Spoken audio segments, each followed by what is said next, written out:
Section 1. You are not alone. Chapter 1. Life, Love, and Faith. Perhaps like you, life's journey has challenged me in ways that I never could have imagined.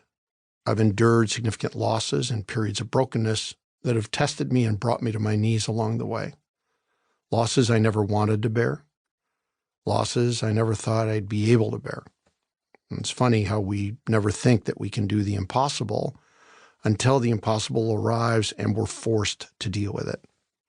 For me, that impossible moment was the death of my wife in 2016. For you, it might be the loss of a child or a parent, a serious or a terminal medical diagnosis, depression, or another mental health condition, a broken relationship, the news that your child has special needs, a financial crisis, or something else entirely. Having personally experienced each of these challenges, I have also had the opportunity to spend over 1,000 hours of one-on-one time with others who have experienced their own loss and brokenness, battled through adversity, and survived to find hope and happiness again. The purpose of this book is to share my story and to provide insights gained from my experiences and those shared by others. Together, we'll explore the unique nature of different loss experiences as well as their similarities.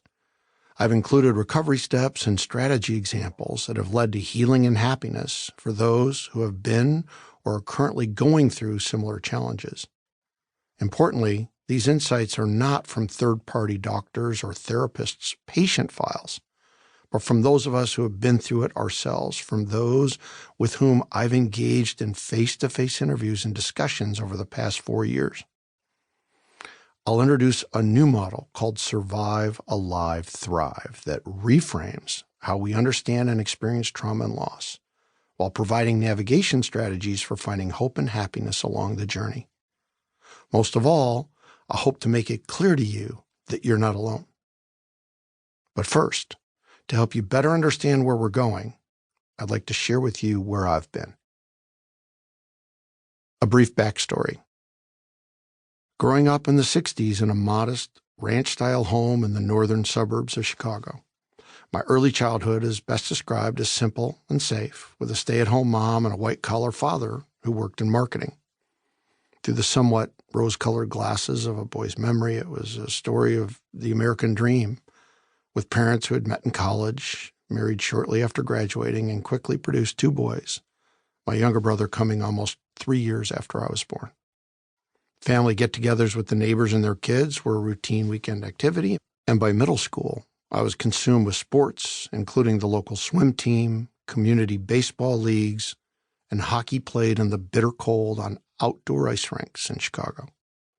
We attended an Episcopal church most Sundays where I listened to sermons and went through rituals, most of which I did not relate to or understand.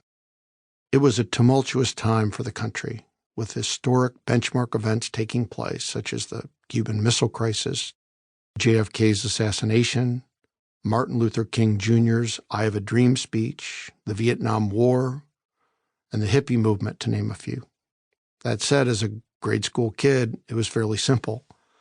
My goals were to have fun with neighborhood kids, make the sports teams I tried out for, and get good grades to keep my parents happy. It was an idyllic youth in the midst of a world in perpetual chaos. My sister was born when I was almost 8, and a few years later, our parents moved us to a larger home in a suburb 30 minutes away to accommodate our growing family.